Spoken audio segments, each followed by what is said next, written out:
Hello chers élèves, donc aujourd'hui nous allons continuer à parler de trigonométrie et de voir en particulier comment utiliser le cosinus, le sinus ou la tangente pour calculer un angle.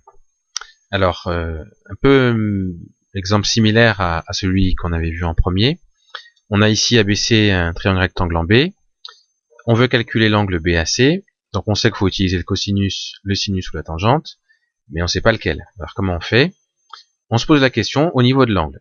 Quels angles on connaît? Aucun. On parle 90, mais comme je vous l'ai déjà dit, 90 ça sert à rien. Maintenant, quels angles on veut trouver?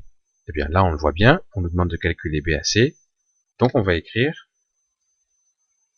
BAC ici, parce que ça c'est l'angle qu'on cherche. Ensuite, quelle longueur on connaît? Alors, l'angle BAC, peut-être juste pour bien situer, c'est l'angle qui est ici.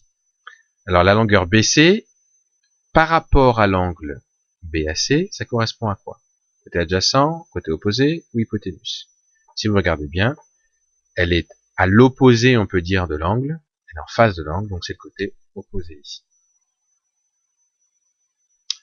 Et puis, qu'est-ce qu'on connaît d'autre comme longueur? On connaît AC, et AC, ça correspond à l'hypoténuse. Donc je peux dire que ce que je connais, c'est opposé et hypoténuse. Si vous vous souvenez un petit peu de ce qu'on avait vu juste avant, quand on a opposé hypoténuse, ou autrement dit OH, eh bien c'est lié au sinus. Donc ça veut dire que là, ici, il faut utiliser le sinus. Donc tout ça, c'était au brouillon. Donc on n'a plus besoin du brouillon. On peut effacer et écrire ce qu'on a vraiment besoin. Donc ABC est un triangle rectangle en B. On le précise parce que pour utiliser le cosinus, le sinus ou la tangente, il faut que le triangle soit rectangle, donc on l'écrit. Sinus de BAC, eh bien c'est égal au côté opposé à BAC, divisé par l'hypoténuse, c'est donc égal à 54 sur 90.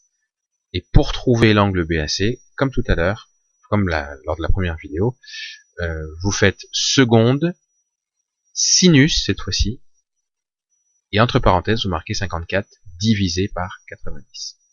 Et donc vous trouverez, en faisant ce calcul-là, 37 degrés. Voilà pour le deuxième exemple. Puis pour le troisième exemple, eh bien, là on a utilisé la tangente. Pour quelle raison? Eh bien parce que, alors je vous l'explique plus rapidement, mais vous pourrez y réfléchir plus peut-être posé. On cherche l'angle TLA. Qu'est-ce que l'on connaît? On connaît le côté adjacent à l'angle TLA. On connaît le côté opposé à l'angle TLA. Donc opposé, adjacent, ça fait penser à la tangente. Et c'est pour ça qu'on calcule la tangente ici, qu'on utilise la tangente ici. Et on trouve au final 37 degrés également pour l'angle TLA. Attention à ne pas écrire que c'est tangente de TLA qui fait 37 degrés à peu près. C'est l'angle TLA qui mesure à peu près 37 degrés.